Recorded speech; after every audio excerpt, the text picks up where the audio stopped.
Revenge with Karen.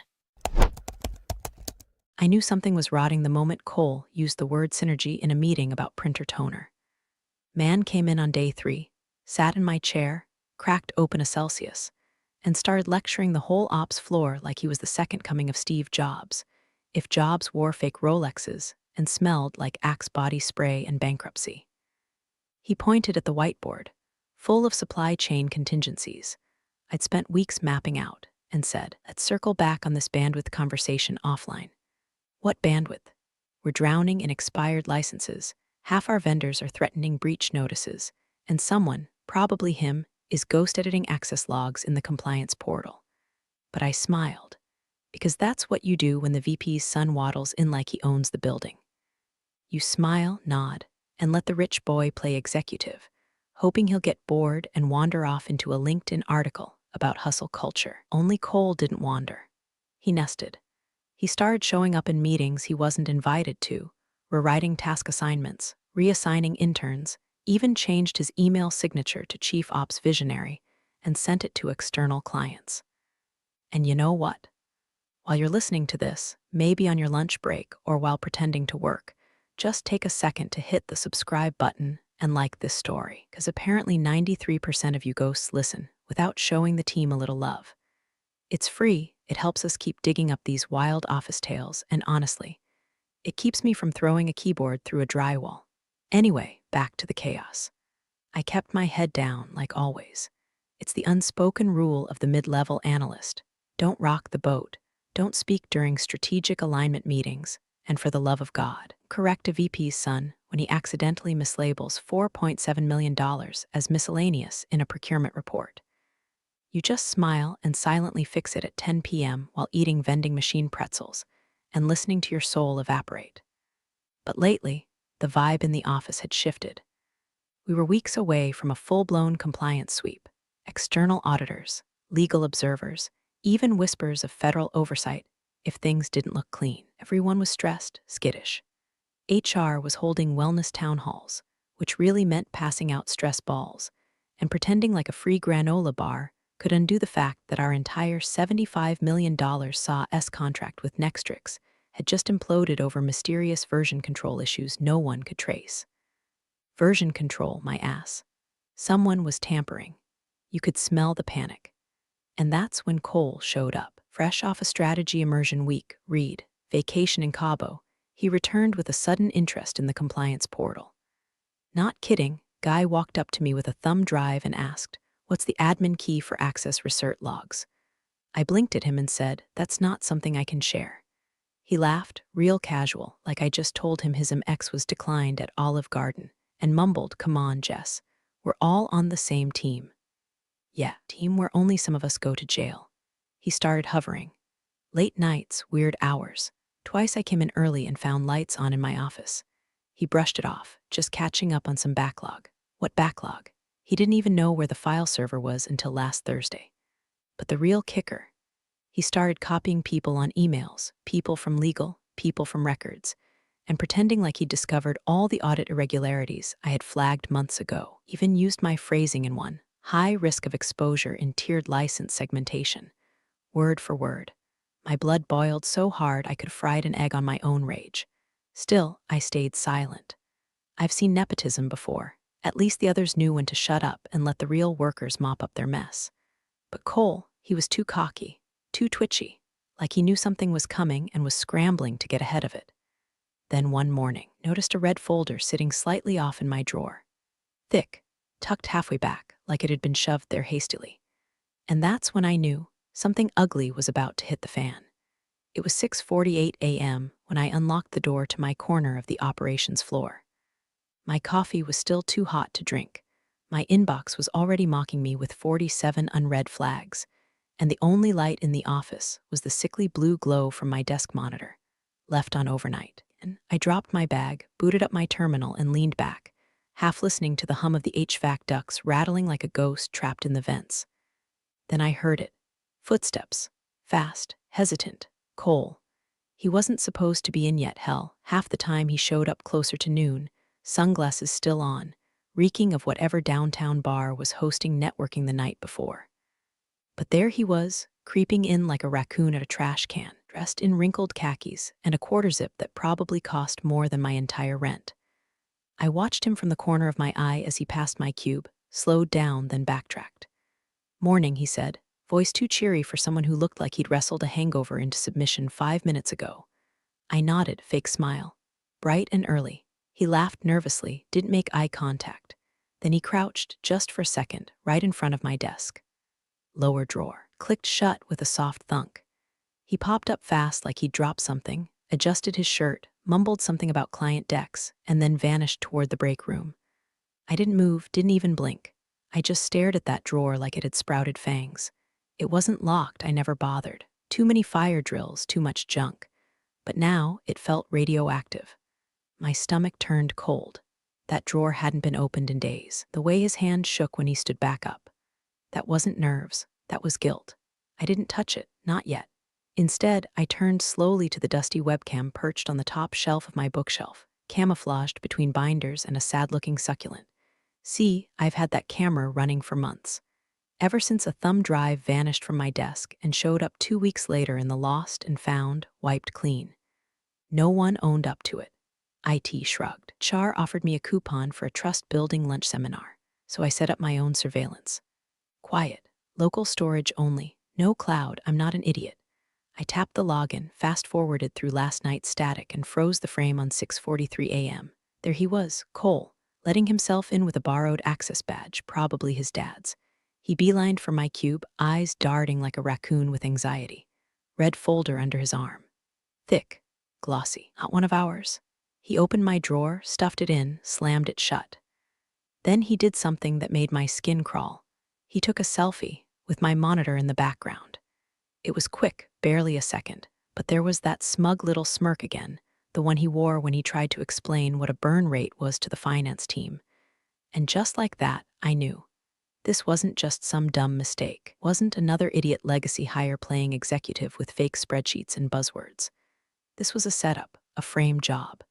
And not a subtle one either, this was amateur hour, sloppier than a frat house PowerPoint. But if I hadn't seen it, if I'd come in at 7:15, opened my drawer, found that folder and panicked, maybe even turned it into legal thinking I was the one who found it. Yeah, they'd pin it on me. Hell, they might still try. So I leaned back, exhaled slow, and let the rage simmer into something cleaner. Colder, because I wasn't going to confront him. I wasn't going to scream or report it or demand an HR meeting. No, I was going to wait, watch. And when the moment came, I'd make sure the match burned his fingers, not mine. The next morning, I dressed for war. Not heels, not flats, boots. Comfortable enough to run in, heavy enough to make a statement if I had to plant one on someone's neck. Hair back, minimal makeup. Expression neutral. The look of a woman who knows exactly where the bodies are buried and which shovel was used. Cole showed up late, of course. Waltzed in around 10:30, iced coffee in one hand, Bluetooth headset in the other, pretending to be on a call. I watched him walk by, all puffed up ego and coffee breath, and settle into the borrowed corner office he'd somehow claimed as his operations zone. He started doing what he always did when he felt nervous, talking too loud. He was on the phone with someone, bragging about landing a preliminary verbal from a partner in Atlanta. I knew that was crap. Our Atlanta partner had ghosted us weeks ago after Cole accidentally sent a contract draft to their competitor. But the hallway didn't need to know that. What the hallway did need to know was that Cole left his briefcase behind when he strutted out mid-call, heading for one of his client lunches that somehow always happened at the sushi place his dad's company expensed. And that briefcase, unlocked, wide open on the chair beside his desk, like an invitation. I waited until I heard the elevator ding and his voice disappear behind it. Then I moved. No hesitation, no panic, just precision. Walked down the hall, turned into his office like I belonged there, closed the door behind me, and sat. There it was, fake leather, poorly stitched, stuffed with a laptop, a bottle of cologne, and about 10 loose sheets of printouts he probably didn't understand. I pulled out my phone, snapped a photo, time-stamped, clearly showing contents before anything else went in. Then, just as calmly, I reached into my tote and pulled out the red folder, still warm from my own hands. I'd kept it sealed in a Ziploc, untouched, ever since I found it in my drawer the day before. I slipped it into the briefcase. Not on top. No, that's lazy. I wedged it behind his MacBook, partially sticking out like he'd meant to grab it quickly but forgot. Natural, intentional, another photo, time-stamped. Then I zipped it up, adjusted the strap, and walked back to my desk like I'd just been refilling my coffee. By the time Cole got back, smelling like overpriced sashimi and failed ambitions, I was elbows deep in license reports. Eyes on my screen, headphones in. Didn't even notice the bag. But I did. I noticed the faint tension in his shoulders, the way his eyes darted toward my desk every few minutes, like he was waiting for me to explode. He'd expected me to find the folder by now, maybe freak out, maybe go to HR, maybe do anything that could be twisted into erratic behavior or noncompliance. Instead, I gave him nothing, because I wasn't the one who left their compliance portal login open on someone else's computer last week. Yeah, that happened. Monday afternoon, I returned from lunch and found my desktop active. Mouse still warm. Cole had borrowed it during a meeting scramble, left in a rush, and forgot to log out. I didn't touch anything, just locked the screen and logged back in. But before it went dark, I saw it. A tab open to our internal compliance review tool, his username in the corner, and the page, Access Logs, with my name highlighted. It was all there, the breadcrumbs. Like he wanted to build a trail, only it was so stupidly obvious it might as well have come with a how to frame your coworker for dummies manual. That's when I knew this was deeper than just petty sabotage. Cole wasn't just some entitled failson trying to flex for his dad. He was desperate. And desperation makes people stupid. Wanted to throw me under the bus for whatever was about to hit the fan.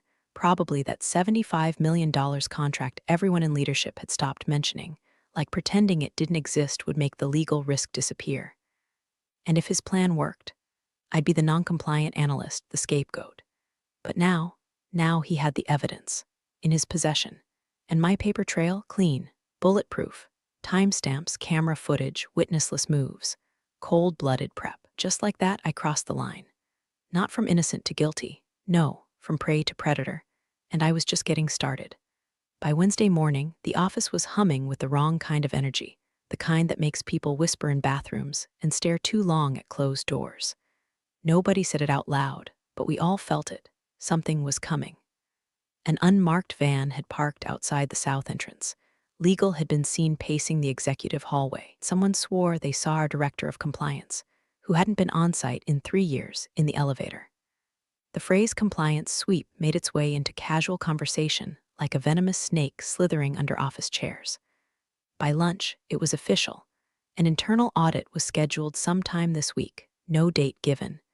Just a memo from HR that felt more like a warning than an announcement. Cole, he was unraveling, stopped pretending to be charming and defaulted to snapping at anyone who crossed his path. Yelled at a data intern for not aligning report visuals with stakeholder expectations. The kid was formatting an Excel chart. Cole slammed the mouse out of his hand and then tried to act like it was a teaching moment. He didn't speak to me at all. Not a glance, not a grunt, not even one of his performative nods. Avoided my desk like it had a rattlesnake curled on the keyboard. Good, let him stew in it.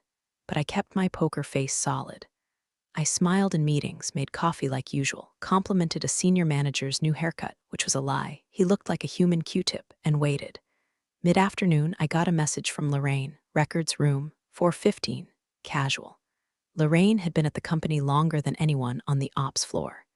She knew where every file lived, had access to what, and what versions had been accidentally revised after submission deadlines.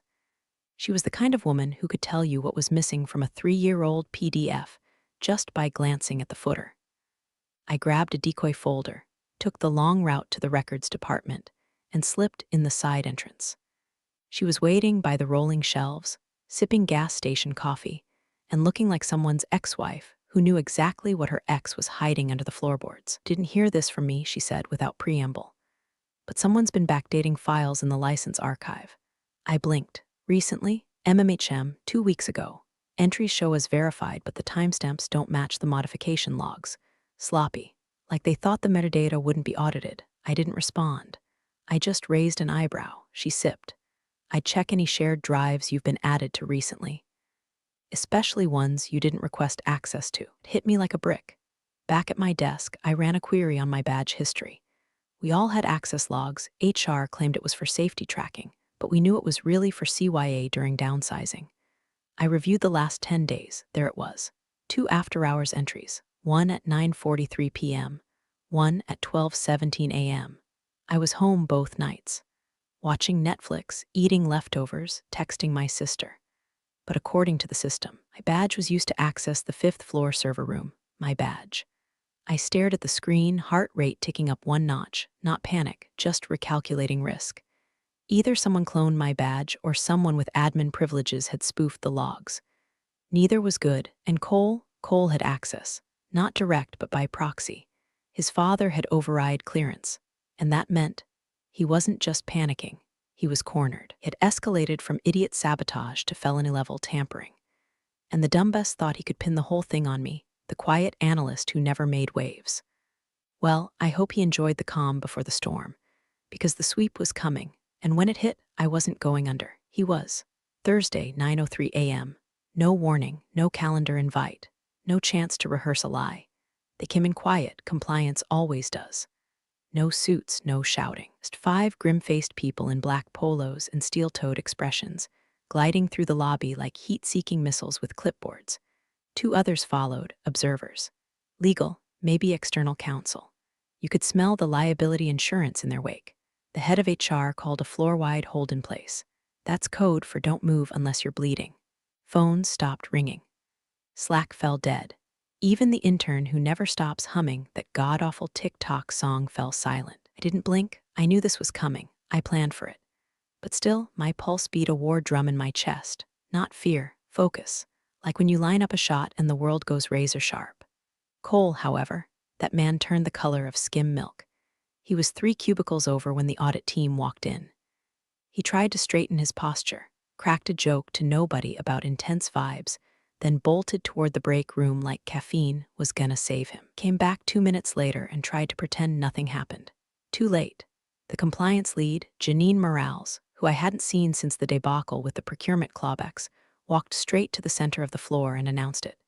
All personnel are to remain in their departments. Desks will be searched. Laptops will be collected. Phones will be inspected only with cause. If you need to use the restroom, raise your hand. No one leaves until we're finished. Could hear butts clenching across the floor. I just nodded and kept typing. My screen showed a dummy spreadsheet with Q3 training hours at the top. Looked boring enough. Meanwhile, my flash drive with every critical timestamp and photo was tucked deep in my sock, because no one ever checks the girl in cardigans. The sweep began. Quiet. Efficient. They worked in teams, one compliance officer with an observer. Top drawers, under keyboards, inside trash cans. Be shocked how many people hide crap under the keyboard. They reached my desk in under 10 minutes. I smiled, morning. Let me know if you need anything. They nodded. No small talk. My drawers, clean. My desktop, normal. My login history, boring. Nothing planted. Nothing touched. Just exactly what I wanted them to see. And yet, as one of them opened my lowest drawer and found nothing but a stapler and a linty pack of gum, I saw the briefest flicker of confusion in their eyes, like they expected something. I leaned back. Problem? No, she said. Thank you for cooperating. As they moved on, I caught a whisper near the compliance cluster. They found something. My ears sharpened. A manager, low level but close to legal, leaned near another cube. They found it in his briefcase, he muttered. Red folder, tagged docs, tampered metadata. I didn't react, just kept typing gibberish into cell B14.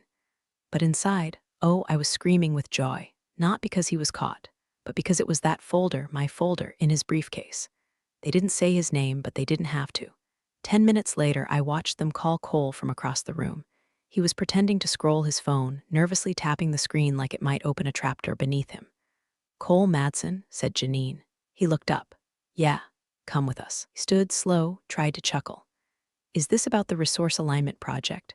Cause I now. He nodded like a man going to the gallows and followed her to the glass conference room. And then the door shut, the blinds closed, and Cole Madsen, self-declared chief ops visionary, did not return for an hour. The door slammed open like someone had been kicked through it. Cole burst out of the glass conference room, red-faced and sweating, jacket half off, collar crumpled like he'd wrestled it in a broom closet. His eyes darted, wide and unhinged, hunting for someone to blame. Then they landed on me. You, he barked, loud enough to make everyone freeze mid-email. The entire ops floor turned as one, some peeked over cubicle walls, others stopped mid-step in the aisles. You could have dropped a pen and heard it echo. You set me up. I didn't blink. He stormed toward my desk like a Wall Street toddler, wagging a trembling finger. You knew I had a meeting. You planted that folder, you had access. You were in the compliance tool last week. This is sabotage. You've been trying to get me fired since I got here. I calmly removed my earbuds and swiveled to face him, just as Janine and 2 HR reps rounded the corner behind him like security shadows. Cole didn't notice. He was too busy unraveling. You think you're clever? Huh, he spat. Think you're untouchable because you've been here longer?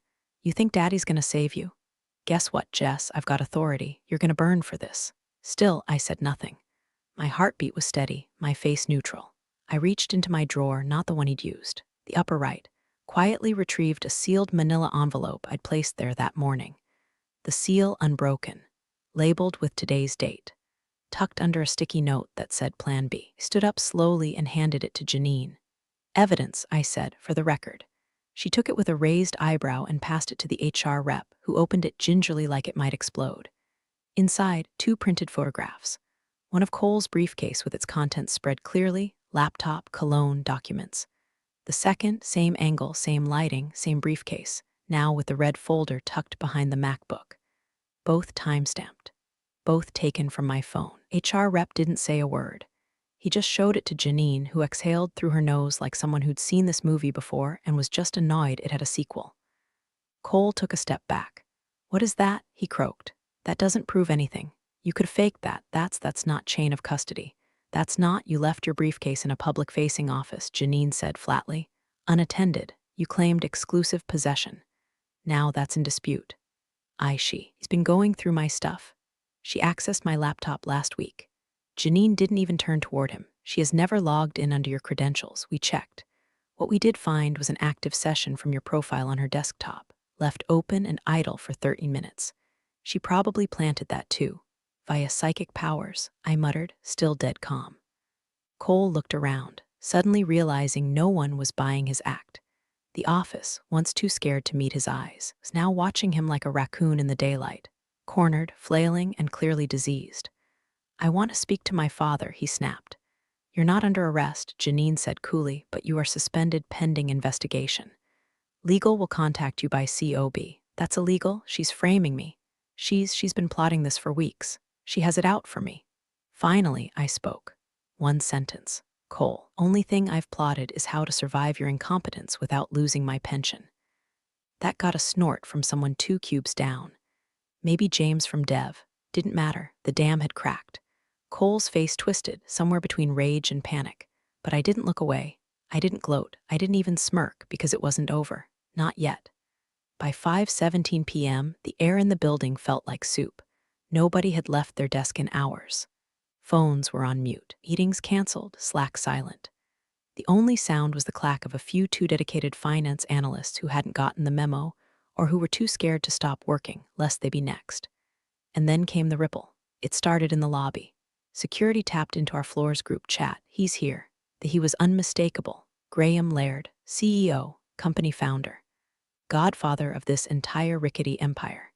He hadn't been to our floor in over 6 months, preferred to rule from the strategy bunker downstate, rarely flying in unless someone died or something bigger was about to. A few people stood, peeking around corners like prairie dogs. I didn't. I knew why he was here. He didn't say a word to anyone on the way in. Just a sharp nod to Janine, a brief pause to greet legal, and then he disappeared into the boardroom with the force of a man who'd cleared entire departments before his second cup of coffee. We waited. 20 minutes passed, then 30. At 6:02 p.m., the door opened again. He walked out. His jacket was off, sleeves rolled, and he looked pissed, not yelling pissed. Worse, cold, measured, like a surgeon about to cut deep. Everyone froze. Half stood without realizing it. One guy dropped his pen and let it roll across the tile. Graham didn't look at anyone directly. He just stood in the middle of the floor, hands clasped behind his back, scanned the room like a general preparing to issue an execution order. Then he said it. Who was the last person to have eyes on the compliance packet? Simple, quiet, but it hit like a bomb. No one spoke. Not Janine, not legal, not HR. Not even Cole, who had slinked back into the corner after trying and failing to weasel his way into the good graces of the auditors again. Silence. I waited 2 heartbeats, then 3. Then I stood. He brought it, I said clearly, nodding toward Cole. I returned it, that's all I said. Nothing more, nothing dramatic, but the words snapped like a whip in the air. Graham turned to look directly at me.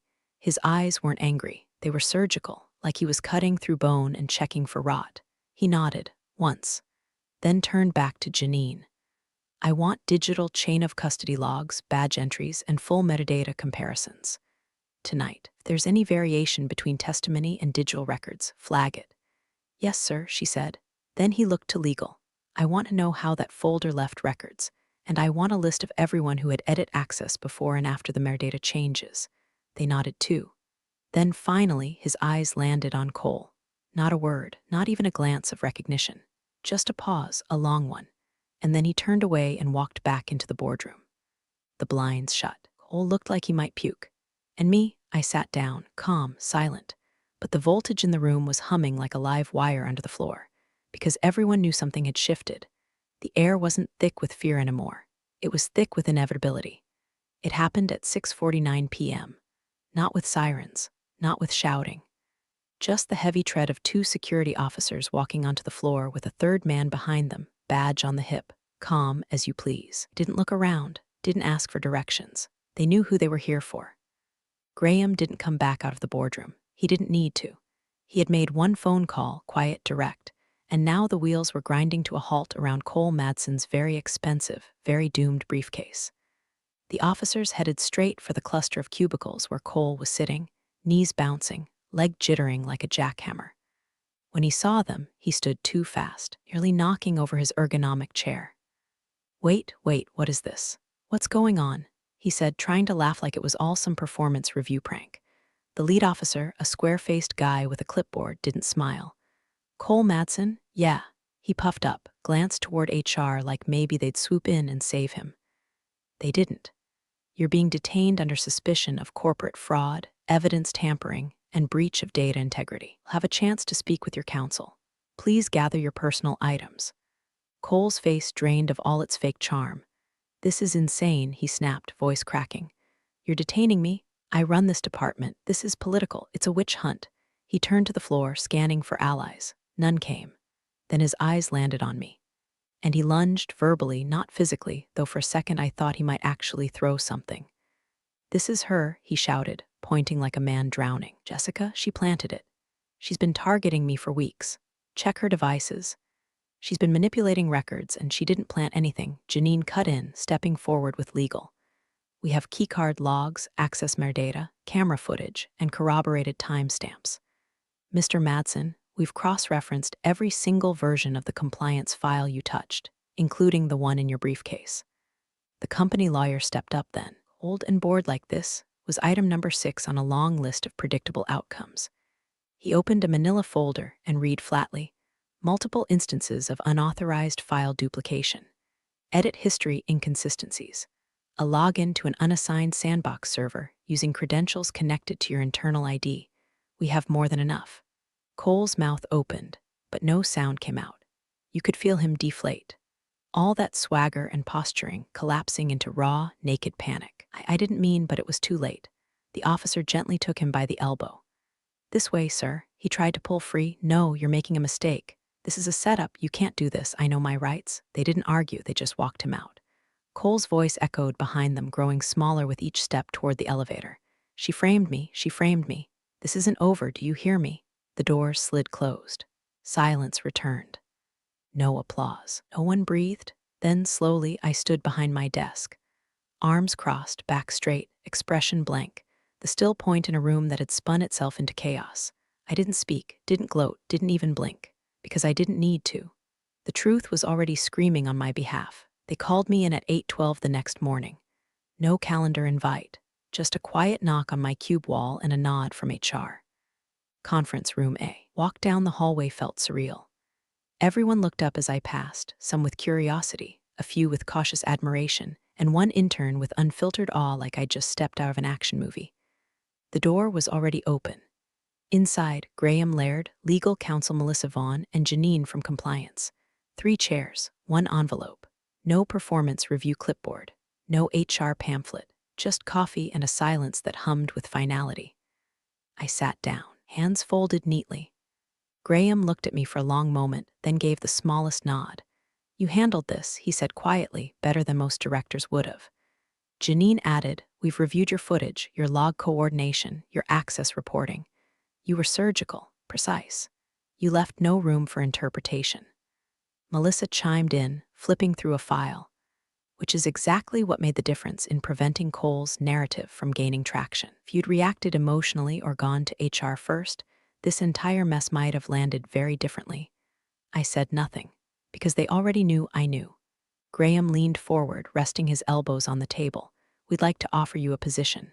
Senior Risk Analysis. Internal Investigations Unit. Flexible schedule. Discretionary bonus structure. Full autonomy. It was a good offer. It was also 6 weeks too late." I gave a polite smile, not the fake kind I'd used in meetings with Cole. "This one had real teeth behind it, thank you. But I've accepted a different offer," I said. Melissa arched a brow. "May I ask where?" "Private Compliance Consulting," I said. "Smaller firm, better coffee." Janine smirked. Graham just nodded once, slow, like he respected it. "We'll miss you," he said. "I doubt it," I replied, standing up. The conference room echoed behind me as I walked out. Back at my desk, had 1 box already half-packed. Nothing dramatic, just the essentials. Thumb drive, 2 pens that actually worked, a framed photo of my dog in a Halloween costume, and the tiny fake plant Lorraine gave me after my last non-promotion. Speaking of, she showed up 10 minutes later with 2 coffees and her usual smug grin.